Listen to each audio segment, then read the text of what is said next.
ഇന്ന് ഞങ്ങൾ ബിരിയാണിയാണ് ഉണ്ടാക്കണേ കേട്ടോ. അപ്പം ബിരിയാണിക്കുള്ള സാധനങ്ങളൊക്കെയാണ് ഈ ഒരുക്കി വെച്ചിരിക്കുന്നത്. ചിക്കൻ മുളക് പൊടിയും ഉപ്പും മഞ്ഞൾപ്പൊടിയും ഇട്ട് കൂട്ടിത്തിരുമ്മി വെച്ചിട്ടുണ്ട്. ഇനി അത് വറുത്തെടുക്കണം. നെയ്ച്ചോറിനുള്ള സവാള, മുന്തിരി, അണ്ടിപ്പരിപ്പ് അതൊക്കെ നെയ്യിൽ വറുത്തെടുക്കണം. കറിവേപ്പില, സവാള കറിക്കുള്ളതാണ് കേട്ടോ അത്. പച്ചമുളക്, തക്കാളി, അരി ഞാൻ പലവട്ടം കഴുകി ത്തിലിട്ടേക്കണതാണ്.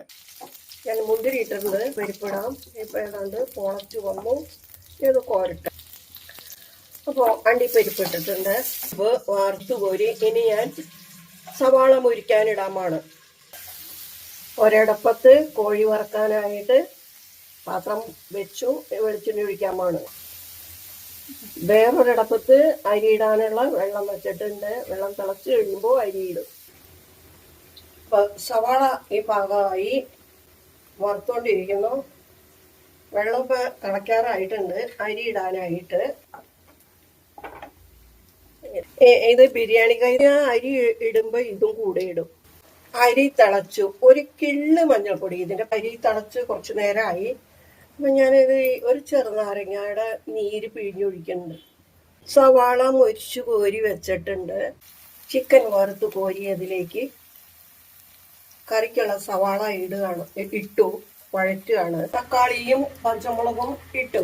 കഴിഞ്ഞപ്പോൾ കുറച്ച് ഗ്രേവിച്ച് കട്ടി കിട്ടാൻ വേണ്ടിയിട്ട് അരച്ച് ചേർക്കാം. മുളക് പൊടി ഇട്ടു, മല്ലിപ്പൊടി, മഞ്ഞൾപ്പൊടി, മസാലയും ചിക്കൻ കറിയും ഉണ്ടാക്കാൻ വേണ്ടിയിട്ട് കുറച്ചെടുത്ത് അരച്ച് മാറ്റിയെന്ന് പറഞ്ഞല്ലോ. അത് പിന്നെ ആ വഴന്നതും കൂടി ഞാൻ വേറൊരു പാത്രത്തിലാക്കിയിട്ട് വെള്ളം ചേർത്ത് തിളപ്പിച്ചു. ഇനി അതിലേക്ക് ചിക്കൻ ഇടാൻ പാണ്. ഉപ്പും ചേർത്തിട്ടുണ്ട്. ഉപ്പ് ചേർത്ത് വേവിച്ചെടുത്ത ചോറ്. ചൂടായ പാത്രത്തിലേക്കാണ് ഞാൻ നെയ്യ് ഒഴിച്ചിരിക്കുന്നത്. പൈനാപ്പിള്, തക്കാളി, ചോറിട്ടു, സവാള, അണ്ടിപ്പരിപ്പ്, മുന്തിരി, വറുത്ത് വെച്ച സവാള ആവി വന്നു കഴിയുമ്പോൾ ഓഫ് ചെയ്യേണ്ടത്. പൊള്ളിച്ച് ഇറക്കി വെച്ചിരിക്കുന്നതാണ് ഇത്.